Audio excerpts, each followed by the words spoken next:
করছি, এইচএসসি তেও ভালো করব, আরো মেডেল আসবে, আবার এই জায়গাটায় আসবো ইনশাআল্লাহ। আমি আবার স্টুডেন্ট লাইফে ফিরে আসছি। 10 মিনিটসে আমি ভর্তি হয়ে যেতাম। 10 মিনিটস সম্পর্কে কোনো কমপ্লেন নাই, অনেক ভালো এটা। আমার সব থেকে কাজে দিয়েছিল সাজেশনটা জেনারেল ম্যাথ এক্সামে। সমস্ত সাবজেক্টে বিভিন্ন ইম্পর্টেন্ট চ্যাপ্টার থাকে, সেগুলোর একটু গুরুত্ব বেশি দিতে হবে।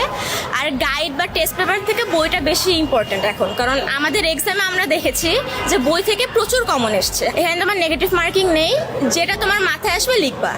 আমি সেই ট্রিক ফলো করে জেনারেল ম্যাথে আমি 95 পেয়েছি। সো এটা আমার জন্য ভীষণ উপকারী একটা ট্রিক ছিল। বিশেষ করে হায়ার ম্যাথ অ্যান্ড কেমিস্ট্রিতে বইয়ের ডিজিট সহ ম্যাথগুলো কমন চলে এসেছে। আমি মুখস্থ ম্যাথে এমসিকিউতে লাগিয়ে দিয়েছি। সো বইটা খুব ভালোভাবে করতে হবে, বইয়ের ম্যাথগুলো ভালোভাবে করতে হবে, আর এমসিকিউটার উপর জোর দিতে হবে, প্লাস ফ্রি হ্যান্ড রাইটিংয়ের উপর জোর দিতে হবে। কারণ ফ্রি হ্যান্ডলি রাইট না করলে সমস্ত কিছু মুখস্থ করা সম্ভব না। আমার যখন পড়তে পড়তে খুব বিরক্ত লাগতো, একটা গল্পের বই নিয়ে আধা ঘন্টা পড়লাম, বা আপনাদের বিভিন্ন মোটিভেশনাল ভিডিও দেখলাম একটা, এগুলো দেখলেই মাইন্ডটা একদম রিফ্রেশ হয়ে যেত, আবার শুরু করতাম।